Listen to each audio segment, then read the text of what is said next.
Hey everybody, it's Mr. Greg here from the Kindergarten Smorgasboard, and it's time for another Submissions for Smorgie Live, and we're super excited to have our special guest, Eric Litwin, joining us tonight. Most of us know Eric as the author of the original 4 Pete the Cat books. He's a New York Times bestselling author. He's an advocate for kids and literacy, and he's also written some other books featuring the Nuts and Groovy Joe. If you haven't checked out those books, I highly recommend them. We have them in our classroom. The kids love them. I love them. I'm a big fan of Groovy Joe and his dance party because, as you know, we do a dance party in our classroom at the end of every day. So definitely check out Eric's books. We're super excited to have Eric here. So I'm going to take care of a couple of housekeeping things, and then we might have a special little surprise from Eric. So first of all, I want to say, Eric, thank you so much for joining us. Happy to be here, Craig.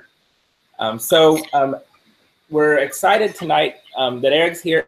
Eric has also donated 2 prize packs for giveaways tonight.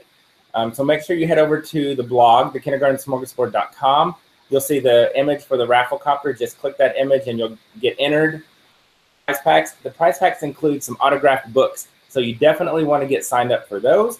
And as always, our friends at ESGI are giving away 2 one-year licenses for ESGI. So a big shout out to ESGI because they are gracious enough to join us and sponsor every Submissions for Smorgie Live. So thank you to Eric for the prize packs, and thank you to ESGI for always sponsoring and giving 2 one-year licenses. Oh, and I'm going to throw something in. I always love to throw curveballs at Greg, as you guys know. We're going to add one more prize. We're going to do a $50 gift certificate to the TKS store. Awesome. So one person is going to win a $50 gift certificate to the TKS store, which is tksstore.com, which is where you can now find all of our TKS products. All right, so there you go. And I just want to say I've received lots of messages and stuff today about how excited everyone is that we're back. We missed a few months of Submissions for Smorgie Live with the move to the new house and some traveling, and of course with Lulu. Thank you to everybody who's joining us and for hanging around until we're back. But we're happy to be back. We're super excited to have Eric with us. So right now, Eric has agreed to do a little song for us. So he's going to grab his guitar and perform for us. So Eric, take it away. All right. Thank you so much. Greg, I love interactive literacy. I love the taking books and music and blending them together. And I know, you know, we're going to talk a lot about how this has benefits for early literacy and emerging readers, but part of those benefits happen when we're having fun. Children love that. They learn better when they're having fun. So I figured we'll just start right now by having some fun. My 3rd book was Pete the Cat and his 4 Groovy Buttons. And this actually occurred, I actually used to have buttons in my classroom. One day, I went to a garage sale, and I saw a huge jar of buttons, and I brought it into my classroom, and I put it at the corner of my desk, and I just left it there. I didn't do anything with it. And what happened is the kids would see the buttons there every day, and they would ask, you know, can we have a button? What's going on with the buttons? And I didn't do anything with it. One day, I asked them to do something for me, and they said, we'll do it for 2 buttons. Buttons became currency in my classroom. I was no longer just a teacher. I was Alan Greenspan. I controlled currency. And if the children did good, they get a button. But if they messed up, they could lose a button. And if they complained, I told them buttons come and buttons go. So this story was written partly while I was still a teacher. And Greg, there's just a simple part for you, if you wouldn't mind helping me. We're going to do some basic Metallica like this. We're just going to say, my buttons, my 4 groovy buttons. And I invite all your teachers and friends watching this to do the same thing if you wish. It's a lot of fun. It's cathartic. So the song goes like this. My buttons, my 4 groovy buttons. My 4 groovy buttons. Pete the Cat and his 4 groovy buttons. Written by Eric Litwin, art by James Dean. Love it. Pete the Cat put on his favorite shirt with 4 big, round, colorful, groovy buttons. Pete loved his buttons so much, he sang this song, and here we'll start the song. My buttons, my buttons, my 4 groovy buttons. My buttons, my buttons, my 4 groovy buttons. Pop! And usually I teach the children how to pop. Greg, let me teach you how to pop. Put your hands like this. Go pop. And now you say, oh no. Oh no. One of the buttons popped off and rolled away. How many buttons are left? 3. Did Pete cry? And we say, goodness no. Buttons come and buttons go. He kept on singing his song. My buttons, my 3 groovy buttons. My buttons, my 3 groovy buttons. Now we pop. Pop. Oh no! Another button popped off and rolled away. How many buttons are left? 2. Did Pete cry? Oh no. Buttons come and buttons go. He kept on singing his song. My buttons, my 2 groovy buttons. My buttons, my 2 groovy buttons. Oh no! Another button popped off and rolled away. How many buttons are left? 1. Did Pete cry? Goodness, no. Buttons come and buttons go. He kept on singing his song. My buttons, my 1 groovy button. My buttons, my 1 groovy button. Oh no, the last button popped off and rolled away. How many buttons are left? 0. Did Pete cry? No. Goodness, no. Buttons come and buttons go. Pete the cat looked down at his buttonless shirt, and what do you think he saw? His belly button!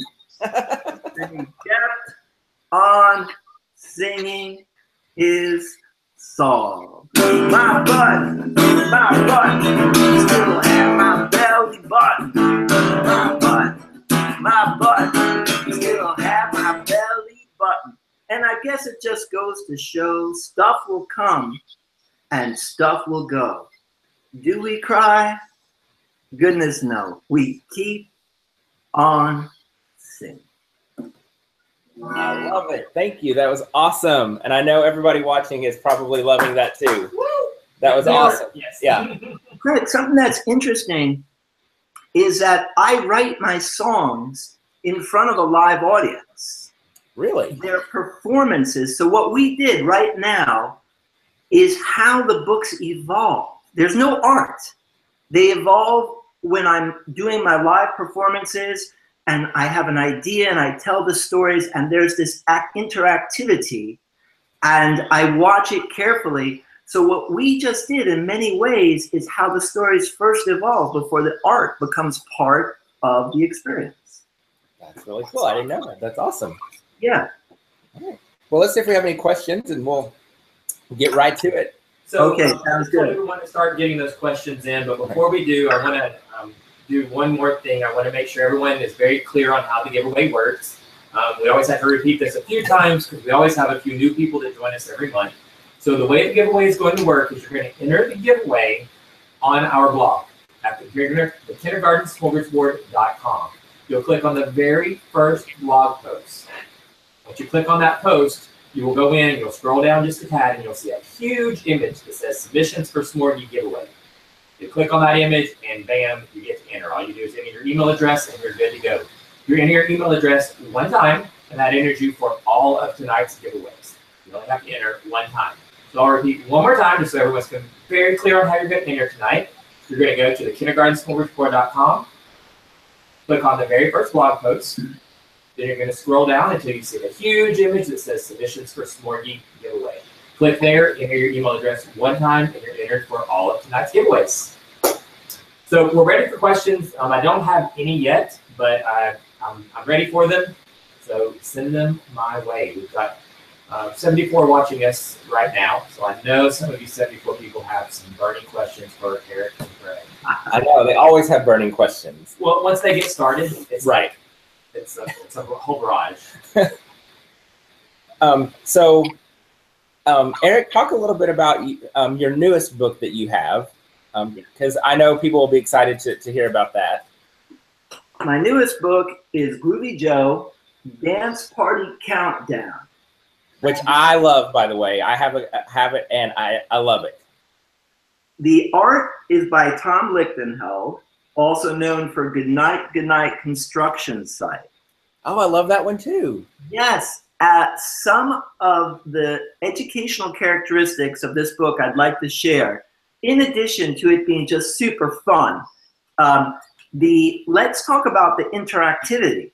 As you know, I think it is very important for the students to be engaged in the literacy process. This, to me, often means they're singing, they're dancing, and there's a back and forth between the reader and the person being read to, or even just if the child is reading it, they go back and forth. It's as if the narrator, the character, Groovy Joe, and themselves are having a conversation. And there's so many reasons for this. It helps children learn to read. But in this book, the interactive parts include a song and a knock-knock joke, and at the end, a dance. So the song is called Disco Party Bow Wow. So here's the guitar. Let me see if I can show you how this song goes. It's a very simple structure, and it has some cool chords in it. This is an E chord and an A chord. This is an F sharp minor. See how the minor just changes the tone? And here's a B, and so we go like this. Now to the minor, and it's going disco party bow wow, disco party bow wow. Greg, I'm gonna say disco party. You go bow wow like that. Ready and disco party bow wow, disco party bow wow, disco party, disco party bow wow. I think there's a little bit of a delay from my speaking. You're receiving it. So that song is interactive because there's a call and response, disco party bow wow, but there's also repetition. The song is sung about 4 or 5 times in the book, and when you have repetition, of course, as soon as the children know the song, then they join in. So it becomes a form of participation. There's also a knock-knock joke. So Joe's at a party of one, and he's dancing, singing disco party, bow wow, disco party, when all of a sudden, knock knock. Who's there? One. One who? One more dog is going to disco with you. And now what's cool, each time there'll be more dogs coming. Actually, we're going to do doubling, which is an educational objective. And doubling allows you to do both numerical recognition, as well as addition, as well as doubling, as well as multiplication. All that's in this book. So you have, now another dog is coming. 1 + 1 = 2. 2 dogs in the room is less space for Joe. Does Joe get upset? Goodness. No. He keeps laughing. And I love books that, talking about that repetition and that pattern, because when the kids pick up on that and they get to read along and they get to join in with you, I sit in my classroom every day. The kids, they just get so excited, their engagement goes up, and I think also important to talk about is how it boosts their confidence and makes them feel like a reader, which is key to them learning to read.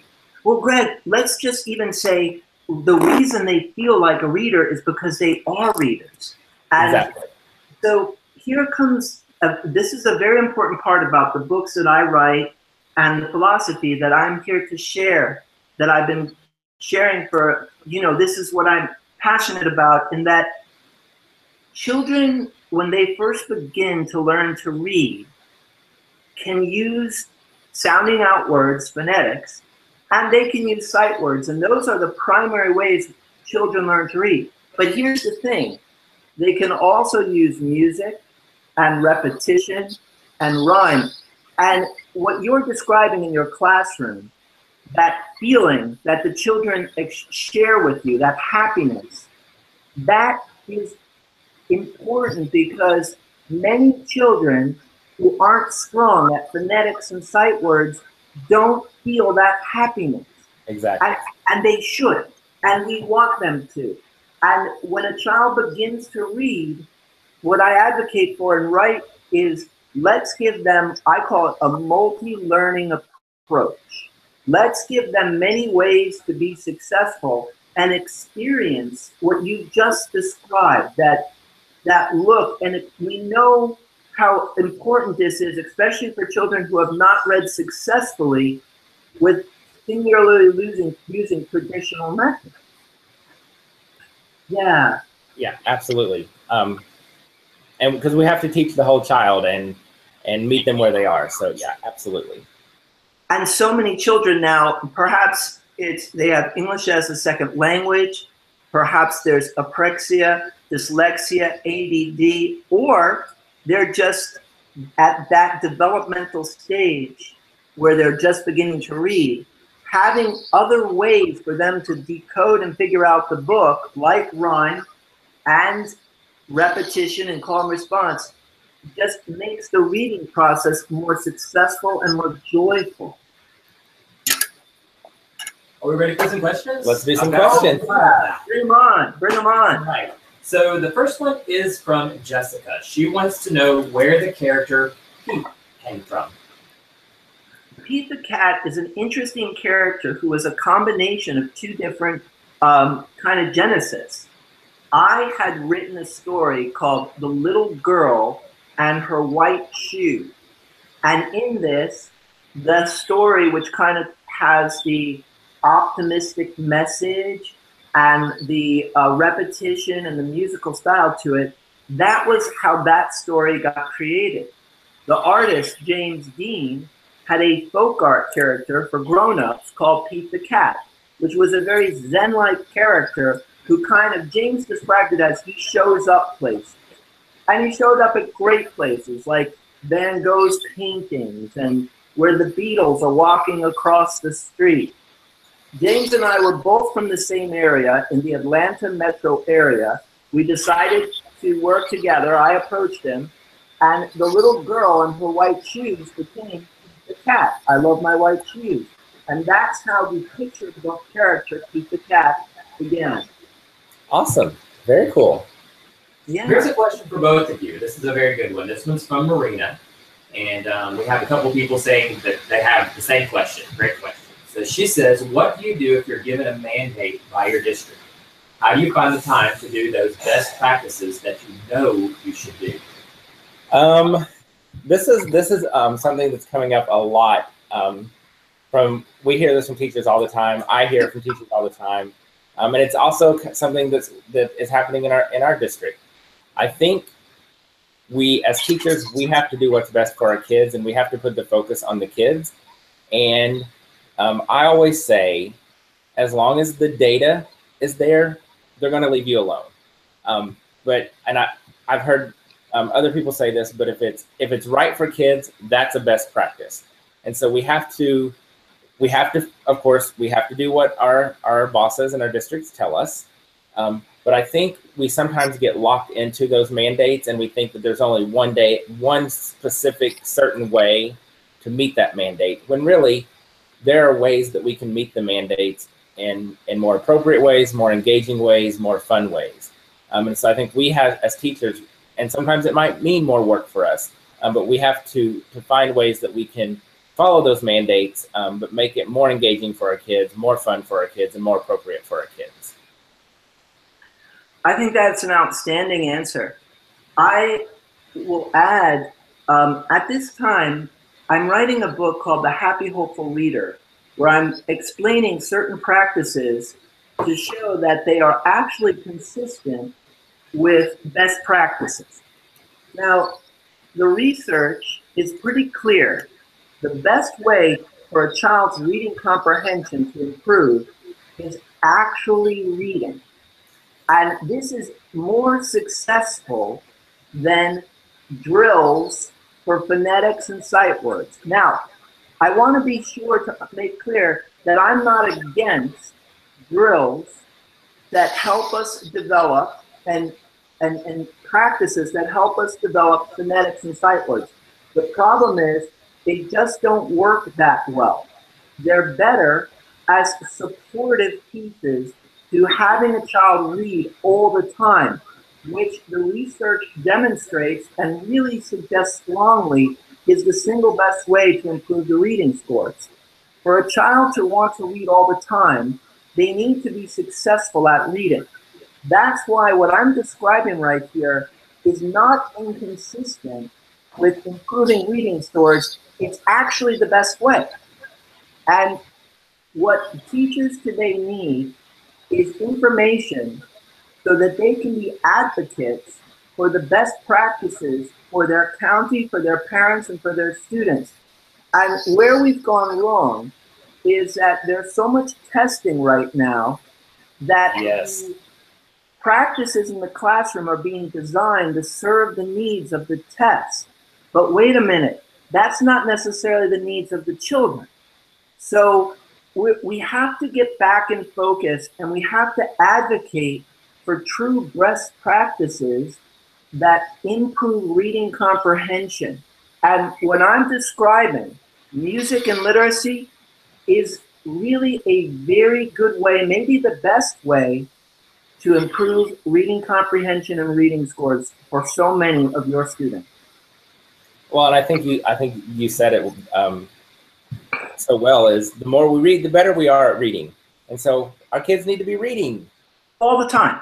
all the time. All the time. And the thing is that now the logic behind this, the reasoning is simple. It's practice and immersion, right? The more their faces in the book, the better readers they become. How is that going to happen if they're frustrated and reading makes them feel bad about themselves? Greg, you described that child you saw who was, just having so much fun with the book. The chances that they're going to want to read all the time are so much more than the child who has a book that does not have multi-sensory and multi-cognitive approaches, feels frustrated because they have a deficit in phonetic awareness and sight word recognition. And therefore, are they going to want to keep reading? Are they going to be sneaking books in and reading all the time? No. And their reading comprehension will not improve. So what I'm describing is actually the best way to meet the goals and the benchmarks that our county set for us. We just need to be able to explain this to our policymakers. Absolutely. So someone asked a question, and Eric, what grades did you teach? I taught many different grades, but I taught 3rd grade, 4th and 5th grade.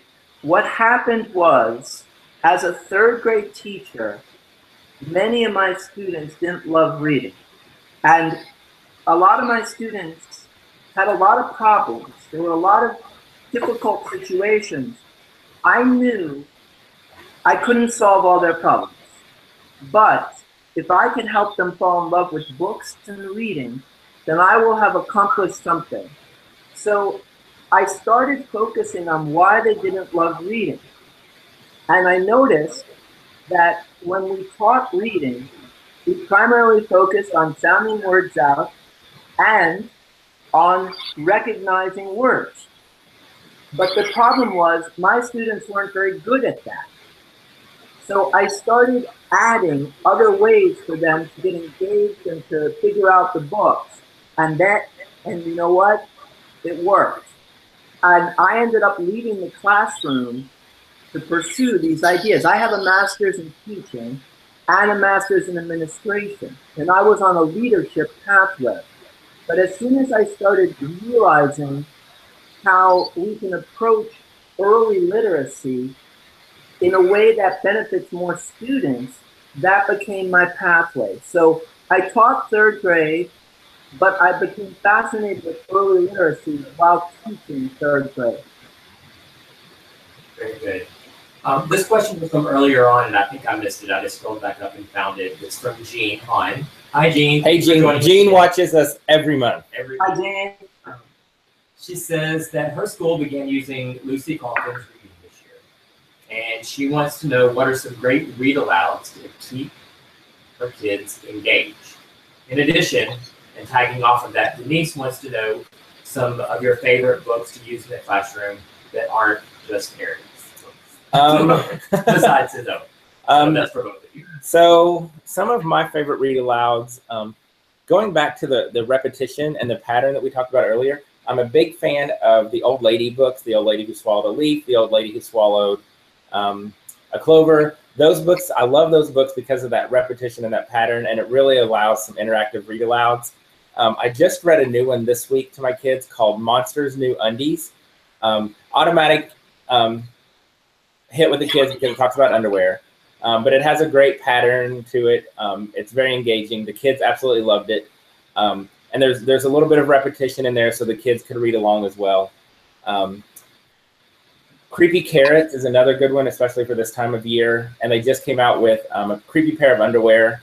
So anytime you can involve underwear in kindergarten, it's an instant engagement success. Trying to think some of my other favorite read alouds. I always do The Cow That Laid an Egg is another very good one that I use in the spring. Moustache is another one of my favorites. Eric, what are some of your favorites? What are some good books for engagement? Yeah, absolutely. Well, one thing I'd like to share, just so all the people watching are clear, I wrote the original 4 Pete the Cat books. Those are the ones that are interactive. And you may or may not know that I also have a series called The Nut Family, and these are also musical and interactive. And now there's Groovy Joe. So my books cross over 3 different characters. My hero, I really look towards Bill Martin Jr. Yes. I think that he is somebody who really set the foundation for the work that I do now, and that his books are classics and always a strong interactive book. I also find that Mo Willems' books lend themselves to interactivity. It does have to be retrofitted just a little bit, but boy, is it an easy retrofit. There is also the very real ability to take almost any book and add interactive parts to it. And now I prefer to have the interactivity, the multi-sensory techniques built into the books, and I do that in mine. But that doesn't mean we can't add them to our favorites. Right. So we can sing Goodnight Moon. We can take most books that have some type of repetitive phrase, or we can choose what we want to be the repetitive phrase. And we can make most children's books more multisensory and multi-cognitive. There are my books, there's Bill Martin Jr., and then there are also songs, as well as wonderful poems and things such as that. Yeah, we do, and in our classroom, we do a poem. We read poetry every day, and the kids love that. And I love that because we read a poem a week, so we work on the same poem all week, and just to watch their confidence grow from Monday through Friday, as we work on those rhymes and those patterns, and they're able to take over and read that poem by themselves. I love using poetry in the classroom. So we're about halfway through the show, so I want to go ahead and remind everybody to head over to the blog, thekindergartensmorgasboard.com, and make sure you get entered for the giveaways. Eric is giving away 2 prize packs tonight, and included in those prize packs will be some autographed books. So I know everybody's going to want those. And also, our friends at ESGI are giving away 2 one-year licenses. So make sure to get entered for those. It's at thekindergartensmorgasboard.com. You have about 15 minutes. The giveaway will close at 7:45 Central, 8:45 Eastern. So make sure you get entered in the next 15 minutes. And as always, I like to give a shout out to ESGI because not only are they kind enough to sponsor every submissions for Smorgie Live, it's also my #1 must-have tool in the classroom. We just wrapped up report card time here. And so I was able to do all of my report card assessments for all 20 kids in one day, thanks to ESGI. So if you're looking for a way to make that assessment piece easier and that data collection piece that we all know so much about, check out ESGI. It makes it super easy and super fast. So you can focus on making literacy fun and engaging, and you can bring that engagement back into your classroom. So check out ESGI. It's esgisoftware.com. And as always, remember, you can use the code Smorgie. That'll give you a 60-day free trial. And then you can also, that same code Smorgie will save you $40 off of the subscription price. So y'all know we love ESGI. We love their tool, and we love them, and they love teachers, and they love supporting teachers in the classroom. So check it out. And also, I want to let you know, ESGI is in the chat tonight. So if you guys have any questions at all about ESGI, they're here to answer your questions. So if you have any burning questions that you've been wanting to ask and you've just not gotten around to sending that email or reaching out, go ahead and ask now. They're right here, happy to answer your questions. So, and I want to send a heartfelt thank you to ESGI as well for always supporting us every single month, as well as supporting our Elevate conferences. We have an Elevate conference coming up on April the 7th in Dallas, Fort Worth, Texas, and ESGI is going to be there once again supporting us. So huge kudos to ESGI for supporting us always. Well, and for supporting us and for supporting teachers and students. Absolutely. We love ESGI. So I have another question here. Okay. And this is a pretty interesting one. I think anyway, because I'm not a teacher, right? So I don't relate to a lot of the teaching questions. This is one that is just a question in school. These always make me nervous because I never know what they're going to be when they're not teaching related. No, well, it is, but it's not. Eric, do you think of the song first or the storyline first? Oh, that's so interesting. I don't have one particular way that I come up with my books. I often describe it as a wheel. On my wheel are about 20 things that I think are very important. The song, the interactivity, the imagery, it could be a metaphor, it could be the message, it could be an interactive technique like the knock-knock joke, it could be a phrase, and all of these points, for me, a good story has to have these 20 different points. Oh, a lesson, a specific lesson, a message of optimism. So a story can begin with the opening line. A story could begin with a song. A story could begin with a metaphor. So it's never one particular thing that does it.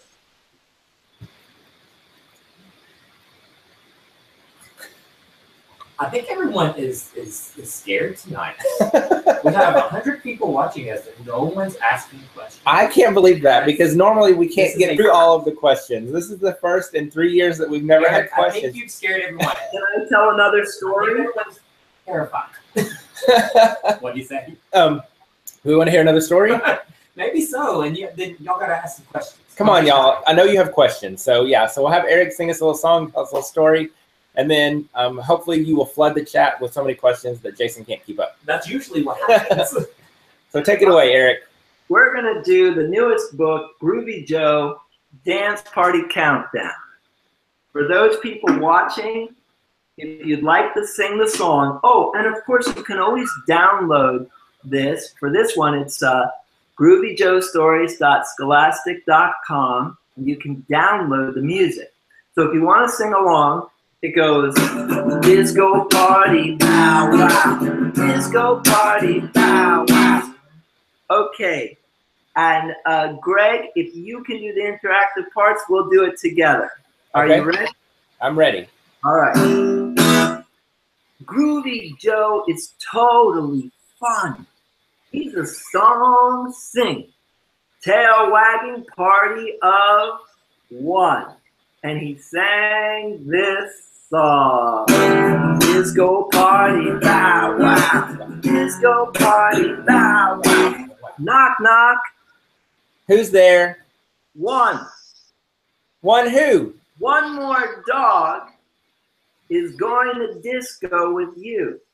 How many dogs are there now? 2. 2 dogs in the room is less space for Joe. Did Joe get upset? Goodness. No. No. He kept rocking. Disco party, bow wow. Disco party, bow wow. Knock, knock. Who's there? 2. 2 who? 2 more dogs are going to disco with you. How many dogs are there now? 4. 4 dogs in the room is less space for Joe. Does Joe get upset? Goodness, no. Kept rocking.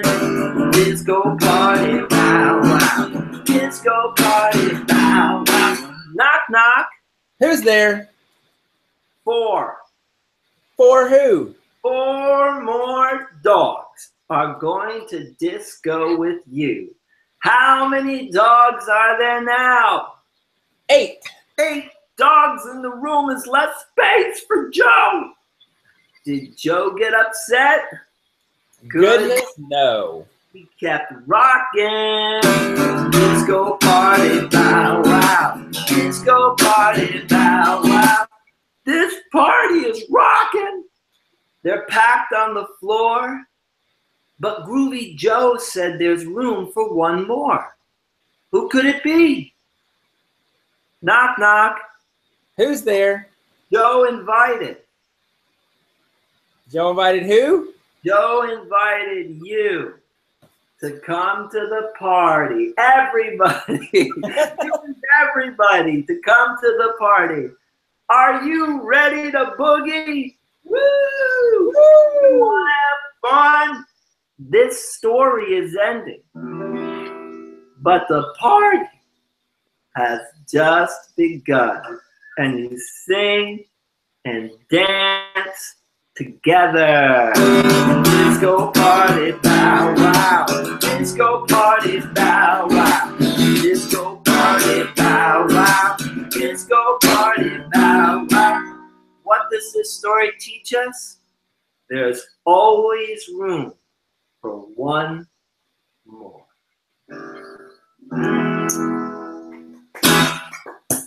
I love it. And if I'm not mistaken, isn't there a disco ball in the story?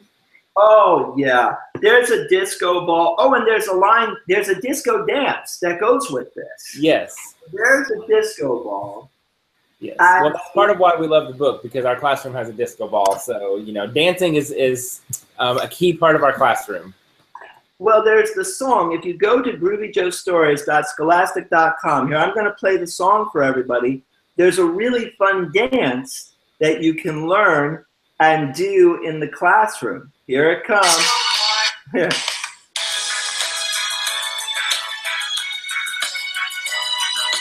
Disco party.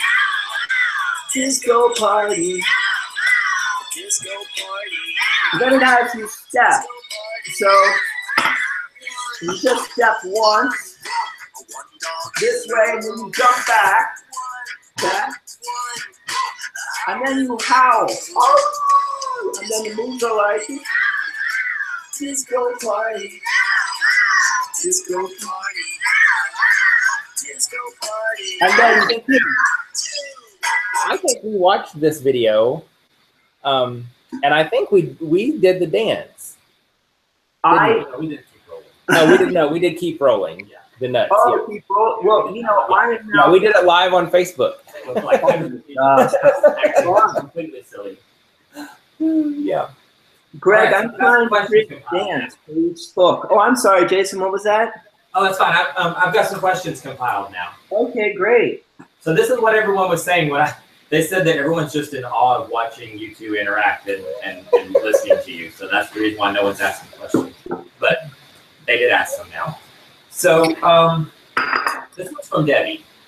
What are your thoughts of kids making books each day during writing? I think it's great. I think if kids want to write books during their writing time, I think that's amazing. And I think that's another way to get them to be excited about reading and to love reading. We want a totally language-rich environment in the classroom, at home, in our communities. A language-rich environment involves everything. It involves songs, it involves conversation, it involves books, it involves writing the book, it involves reading the book, everything. And we know that it's true that you learn by doing. So the more they write, the more engaged they are, and the more they are learning about words and imagery and sentence structure, the more they're falling in love with language. There's everything right about it. Pun intended.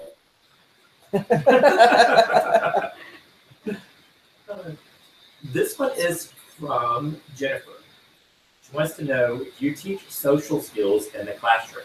I have students this year that need a lot of help with social skills and emotional regulation. Any ideas? We actually, in our district, SEL, social emotional learning, is one of our district mandates, and so is morning meeting. So if you've read the blog, if you've followed me for a while, you know that I'm passionate about morning meeting. I think it's, I call it the foundation of everything that happens in the classroom. And so during that morning meeting, that's when we really work on those social skills. But of course, we're also integrating them throughout the day. But my best piece of advice, and to get the most bang for your buck for the social stuff, is implement morning meeting in your classroom. It's probably hands down my most favorite 20 minutes of the day, because we're all there together on the carpet. We're sharing about what's happening in our lives. We're asking each other questions. It's that time where we're just there to be together and to bond as a family, and we can work on those social skills. So yeah, I absolutely teach them, integrate them, model them. And I think that's something that as teachers, we sometimes miss that piece, is that we need to be modeling those social skills to the other adults in our building. Because whether we realize it or not, the kids are watching us. And so they're watching how we interact with one another and how we speak to one another. And so sometimes we forget that. And so we're teaching these social skills in our classroom, but then we don't always model them for our kids. Preach, Greg, preach. And so I think it's important that we serve as the role models for our kids when it comes to that part of the day, is they have to see the social skills in action from the adults that they look up to. I agree with what you have said. There's a number of different aspects to social emotional situations and development, as well as behavior management. One is a sense of community. There needs to be a sense of community, and one of the ways to achieve that is by singing together and interacting together, as well as morning meeting. There also has to be a simple, understandable structure. This is something that is often difficult, but it's easy enough to do with practice. Third, there needs to be engagement of the learner. When they feel that they want to learn, they have more buy-in. And finally, of course, we can't assume that the children know what it is we want them to do. So we need to teach it, and the best way to teach it is by modeling it. I call it a four-legged stool. One, community, developing community. And I feel the interactive books and songs I'm suggesting do that. Second, structure. That is also best done through music, by teaching the rules in song and keeping it simple. Third, engaging your students in the learning process. Again, I think the interactive techniques I'm discussing help that a lot. And finally, teaching what we want them to learn through role modeling and other direct demonstration. But yes, we need to be concerned about how they feel.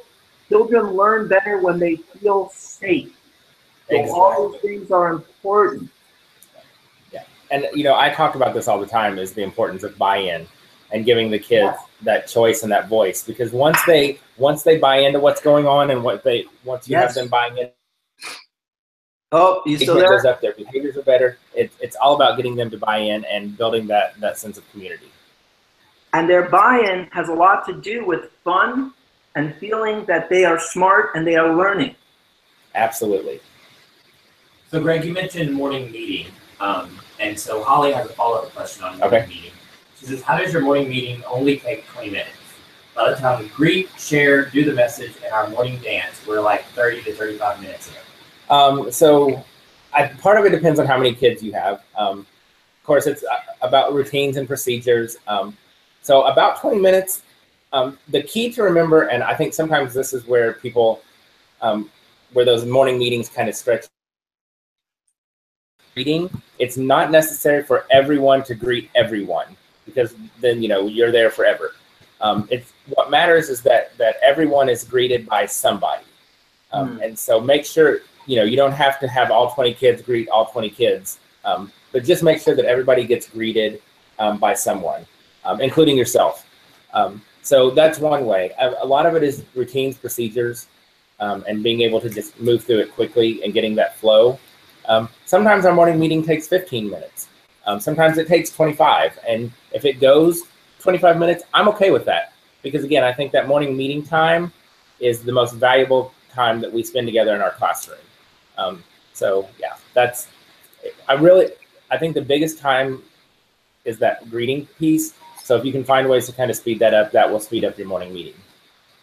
This question is from Denise, and it's for Eric. What is one literacy element, besides immersing students in reading and providing interactive reading experiences, that you would never omit from your day? Ooh, good question. Could I hear that one more time? Yes. What is one literacy element that you would never omit from your day, besides immersing? Well, I'm not sure what the besides immersing, but I think what she's referring to is besides the actual act of reading, what other skill development activities would you suggest? And if I understand Denise's question, and if she could email back and make sure I actually answered the question that she asked, that's what I think she's asking. I think that depends on your students. You look at your students, the key, you want a reading first approach, but then you support it with the development of phonetics and sight word recognition. How you approach that has a lot to do with your students. Some will respond very well to visual representations. Others will respond very well to dancing those or singing them. There's no one right way to do it. And you basically design your skill development to meet the needs of your students. So I hope that answered the question. Yeah, I think so. And we just had this conversation in my team meeting today. We teach kids, not curriculum. And so I love that you said that you have to figure out what your kids need, where your kids are, and teach your kids. I love that. They're all different. Absolutely. And every class dynamic is different. Now, for example, singing sight words tends to work in most situations, but some kids may not respond to it. Some may also value putting it, not singing it, but chanting it, or tapping it, or doing guessing cards and things. There's so many different approaches based upon the learning styles of your classroom and your students. Absolutely. Here is one from Kelly. Greg, I was wondering, your class is so much bigger this year than in the past. How was the adjustment? So for those of you who have followed me for many years, one of the things that I get a lot of comments about are class sizes in our district. So this year, I started the year with 23 students. 17 of those are boys. So not only was it a bigger class than I've ever had, but it was also almost all boys. And that happened, that was honestly my fault, because I had made a comment last year about the difference between teaching boys and girls. And my principal heard, oh, Mr. Greg wants all boys this year. So I ended up with 17 boys. So this year, my comment will be, ooh, I really like a nice balanced class. But But I will be, as I have always been, very open and honest and transparent, that this was probably the hardest back to school beginning of the year that I've had. It was challenging. It was frustrating. I was discouraged. And Jason can back this up. There were days when I came home and was feeling like a failure. But I would always remind him, Greg, you feel this way every year. And by October, when you see the pumpkins, you're always feeling better. And so every year I have to remind him of that. But this was definitely, having that many and all the boys, it was definitely a much more challenging start to the year. But now that it's October, and as I always say, when the pumpkins come, things are good. So it was a rough start. I won't lie. But things are great now. I have an amazing group of kids. We actually added an extra position to our team, so there are 9 of us now. So now I have 20 students. So now 14 boys and 6 girls, and they're just amazing. And we're just rolling right along. We still have days where I'm like, who are y'all and what did you do at the class? But they're fantastic, and I just adore them. This next question is from Angel, and we've had a few people ask this question actually. What advice would you give to others that have thought about being an author? Oh, there you go. My biggest advice is geared towards certain goals I want to achieve. I would like to see more interactive books. So for those teachers who can take their knowledge of reading and their realization that children learn better through interactive multisensory techniques and put that into literacy, I totally applaud you, and I ask you, yes, please write books. For those of you who want to write books that are more traditional, then I advise you, as any other author, that this is like shooting a moving target. It is an industry in a rapid transition. So join the Society of Children's Books Writers and Illustrators. Go to the meetings, get involved, learn about the industry. Because when you're saying about you want to be an author, you're really trying to provide, the publishers have certain needs, and you need to understand those if you'd like to work with them. So get to know the industry, write all the time. But again, more than anything else, I would love to see a wave of books written by teachers that utilize multisensory and multi-cognitive techniques right into the fabric of the early literacy experience. This next question is from Angel again. How long does it take you to write one book? Do you do it all at one time? Close to 2 years. Oh, wow. I will take a book, and it starts with an idea, and then I tell it in front of a live audience. I do close to 300 to 400 performances a year, all across the country and world. I tell a story over and over again until it's perfect. And that's when I submit it to an editor. That will generally take me 8 months to 2 years. Then it goes to the publisher and the editor, and they have rewrites, and not rewrites, but they have editing suggestions I work with, and that takes time. And then the artist needs a year. So a book can take anywhere from 6 months to 3 years to get out. Wow, 300 to 400 performances a year. Yes, I do 4 a day. I do 2 schools a day, 2 performances per school, and I do that approximately 10 days out of each month. So that's 30 to 40, that's, 20 shows, and then, it's 30 to 40 shows a month, and then I do that 10 months out of the year, and I book a year or 2 in advance. But this is how I stay in touch with students and teachers, and it's how I develop my new material. I love it. Yeah. So Eric, earlier you mentioned sight word songs. What sight word songs do you recommend? I make them up. I just make them up. I don't have any right now because my primary message is that reading comes first, but that, sure, we can back it up with skill development. And yes, skill development works better when it's multisensory. So that would mean sight word songs, dance them. My own personality, I could write, I could take a list, and I'm sure, Greg, I know, Greg, you can too, right? You take a list of words and do stuff with it. I would suggest becoming so creative that you're just making this stuff on the fly. But again, all of that is great, provided that it supports the goal of the children reading all the time. The problem is when the skill development becomes the focus, because that is what frustrates the children the most and has the least successful outcome of reading comprehension improvement. This next question is from Katie. Mr. Greg, do you have a video on how you implement writing in the classroom? I would love to see how you do it. I think there's one video on YouTube of that we do. Yeah, I'm pretty sure there's one video.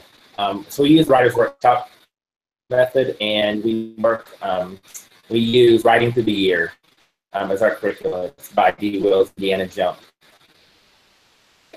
Very short mini lesson, and then the kids go off and spend the majority of their time writing, and then we do the one-on-one conferencing and stuff to work on their writing. But the majority of that writing time is the kids writing and illustrating.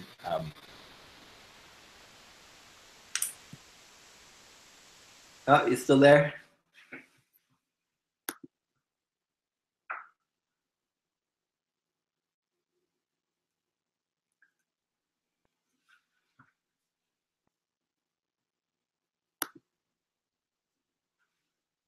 Building that community and building that engagement and making it fun. You have to get them to buy in so that they will listen and do what you want them to do and do what they need to do. And I think morning meeting, eating with them at lunch, building that sense of community and getting that buy-in is key to getting them to do what we want them to do. People ask me, me all the time, how do you get your kids to sit like that? Or how do you get your kids to walk in the hallway like that? It's because we have that relationship and they have the buy-in. And so it's, when I say, sit crisscross applesauce, they do it because they want to do it and they don't want to disappoint me. So I think a lot of times when we're talking about behavior and procedures and routines, we forget that important piece of that relationship, which is really key to everything that you want your kids to do. Well, we've got just a few questions left, but we're hitting the end of our hour, so we need to go ahead and do the giveaways. Okay. I know there was just a little blip just then. Most people lost you for just a second. If you will just hit refresh on your browser, you should get the live feedback. I think everyone can still hear us. Okay. They lost the vision for just a second. Well, welcome to live TV. Exactly. I think we hit most of the major questions. And I don't know if we want to do like a quick lightning round after we do the giveaways to finish these out. We can. So again, I want to, while we're getting those winners pulled up, a huge shout out to ESGI for sponsoring tonight's show and for supporting teachers in the classroom. Remember to check it out. It's esgisoftware.com. You can use the code Smorgie to get your 60-day free trial. And that same code Smorgie will save you $40 off of your subscription. And a huge thank you to Eric for donating some prize packs tonight and some autographed books. I know my kids love that we have autographed books. They think that's awesome when they open those books and see that Mr. Eric signed the books. They're also not convinced that I'm not Mr. Eric. So I'm going to hopefully show them this video and be like, look, guys, I'm really not him. We're two separate people. So again, thank you, Eric, for those and for joining us tonight. Greg, thank you. Jason, thank you. And also, I want to thank your listeners, teachers, for what you do. I really appreciate, I don't think you receive enough thank yous and appreciation, and I want to make sure that I say mine. And I deeply appreciate what you do, how you work with children, and your tireless work towards improving literacy as well. Awesome. So hang out for a second. We'll do the giveaways, and then we'll do a real quick lightning round, and then we'll wrap it up. Okay. All right, guys. So remember, you have to be live here in the chat in order to win. And the way this will work is I will call out the name of the winner, and you have to type here in the chat. So if you don't type here in the chat, we'll go on and draw another name. So we'll give you about 30 seconds because there's usually a delay. So we'll give you a little bit of time to type in the chat that you're here. So just be listening for your name and type here in the chat if you are the winner. So our first giveaway tonight is going to be a sign for the first prize pack from Eric. It's a signed copy of Groovy Joe, Dance Party Countdown, a copy of Groovy Joe, Ice Cream and Dinosaurs. So that is the first prize pack. And the winner is, I don't have my drum roll. Oh, no drum roll. Whoops. Emily Hughes. Emily Hughes, are you here? You are the winner of our first prize tonight from Eric. You won a signed copy of Groovy Joe, Dance Party Countdown, and Groovy Joe, Ice Cream and Dinosaurs. Which I have both in my classroom. I love them. The kids love them. So if you don't have them, and if you're not Emily Hughes and you didn't win, you need to get them. They're great books. They're lots of fun, and the kids love them. Eric, I think you were just holding them up. Yes. We're just waiting on Emily to let us know that she's here. Emily Hughes, are you here? Let us know in the chat.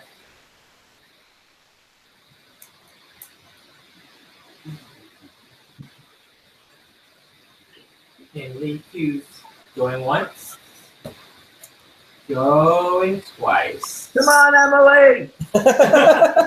Come on. You gotta get it. Show us a couple of pages really quick, Eric, while we're waiting for her to answer in the books. Groovy Joe, here's him sharing his ice cream reluctantly with a dinosaur. And they're dancing. There's some more dinosaur ice cream pictures. Groovy Joe, Dance Party Countdown, the Egyptian move. We've got some math equations. Here's the knock knock joke. More dogs are coming. Now you can actually count the number of dogs to get the answer. 1, 2, 3, 4, 5, 6, 7, 8. And the answer is 8. So you can see the math equation, you can recognize the number, you can add it up, you can count the dogs, all good stuff. Love it. Did Emily respond? Emily has not responded, so Emily. Name. And the name is Devontae LaShawn Kelly. Devontae LaShawn Kelly, are you here? If you're here, please type here in the chat. Devontae. That name sounds familiar. It does. Yeah. I hope this isn't one of those times where we have to draw like 17 people before somebody's here. Oh, Devontae Kelly is here. Woo! All right. So we will be getting in touch with you. Becky will actually be reaching out to you on Eric's behalf to get those books to you. So our second giveaway from Eric tonight is another prize pack. This one is a copy of The Nuts Keep Rolling, along with a signed poster and some Groovy Joe stickers. Oh, fun. The Nuts, I love The Nuts Keep Rolling too, and I love the dance and the song. Yeah, it really is a lot. I'm singing it right now in my head, and I've only heard it. Keep rolling,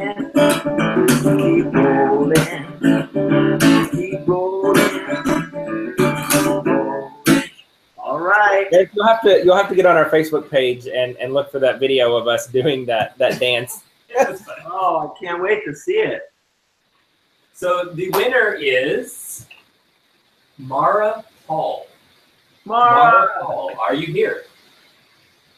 Mara, if you're here, please type here in the chat to claim your prize. Mara, please type here in the chat. Mara, please type here in the chat. Come on, Mara. Mara, where are you, Mara? where are you?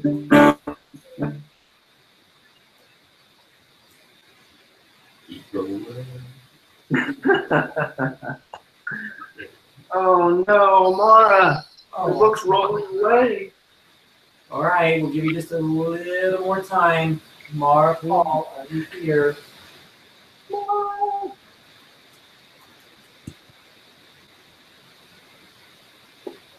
Yes, Mara is missing. I agree.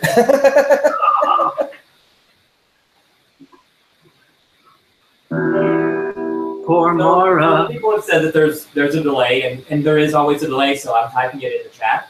So there should not be a delay in the chat. So if you're listening, please make sure that you're also watching the chat to see if you won. Marina says we need to make up songs for our winners. Every month? Yes. Okay. She didn't say every month, but that's what she means. Well, that means one of us is going to have to learn to play the guitar. And one of us is going to have to learn to sing. So we can in trouble. Yeah. All right, we're going to go ahead and draw again. I only sing for 5-year-olds. I only dance for 5-year-olds. And y'all saw that video of me dancing with Kiku, and several people commented and said, you did not look like you were having a good time. There were actually questions. All right, so I have drawn again. Leanne Snyder. Leanne Snyder, if you are here, you have won a prize pack from Eric Litwin. Please type here in the chat. Let us know that you're here. Leanne Snyder, come on. Leanne Snyder, come on.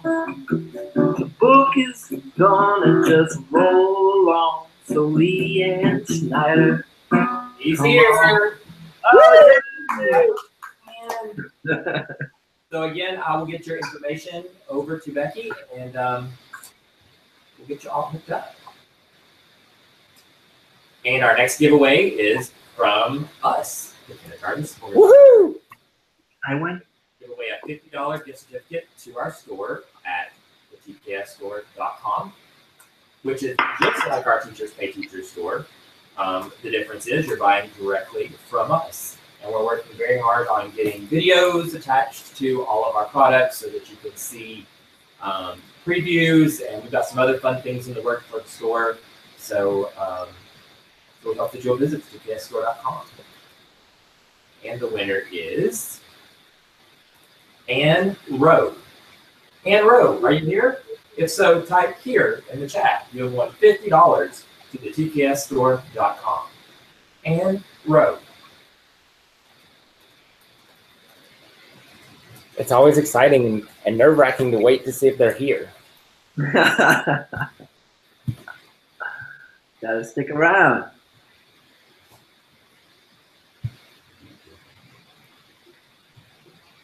And what we're going to do with the SGI, since we're giving 2 of those away, we're going to go ahead and draw 2 names at once, and we'll announce both names at the same time. Keep rolling.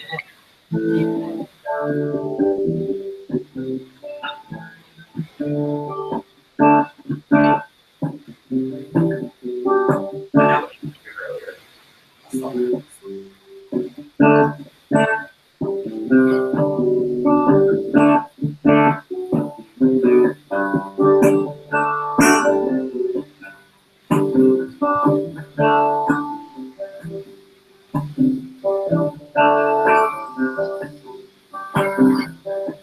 Little musical interlude.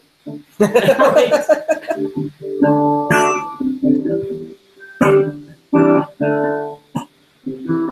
so Anne is not here. We're going to go ahead and draw another winner. The winner is Anita Dally. D-A-L-L-Y. Anita Dally. Are you here? You have won $50 from the tksstore.com. Anita, come on. Anita, come on. You've been waiting so long. You've got to. She's here. Woohoo! Ah, yeah.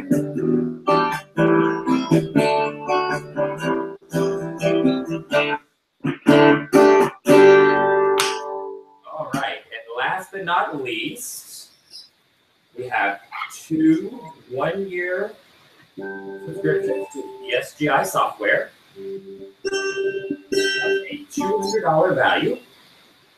Those go to Holly Taylor and Marianne Brown.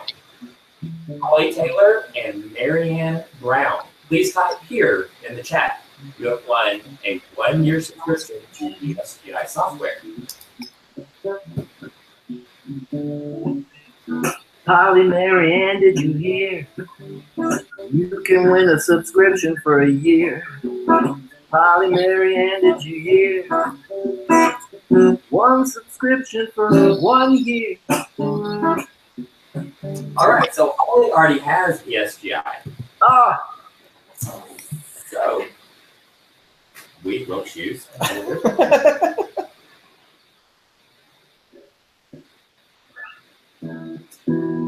How about Gary? Oh gosh, I gotta butcher this so bad. Gary Narag. N-A-R-A-G. Gary Narag. Nero? R-A-G. I don't know. Oh, there's Caroline with the same last name. Caroline, is that you? Yes,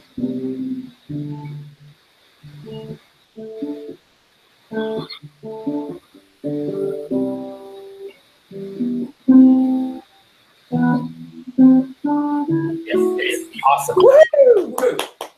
Congrats, everybody. Is that everybody? We're good. All right. Thanks for sticking around for the prizes, guys. I hate that always seems to drag out a little bit. That's the only way I know how to do it. So, you want to do a lightning round really quick, Eric? say again? You want to do a really quick lightning round where we just answer the questions really fast? Oh, sure, whatever you like. Okay, let's go for it. This one's from Michelle. Greg, I think this is for you. Okay. How do you post standards in your classroom? On a Post-it note when I know I'm getting observed. Yeah. Yeah.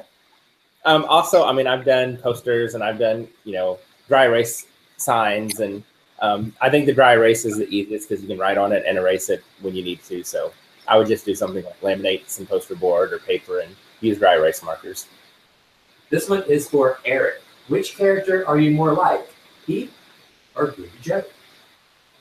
I would say I'm a little like each, but I think Groovy Joe is I'm a little more like willing to take risks. Pete's really cool, and I'm not that cool.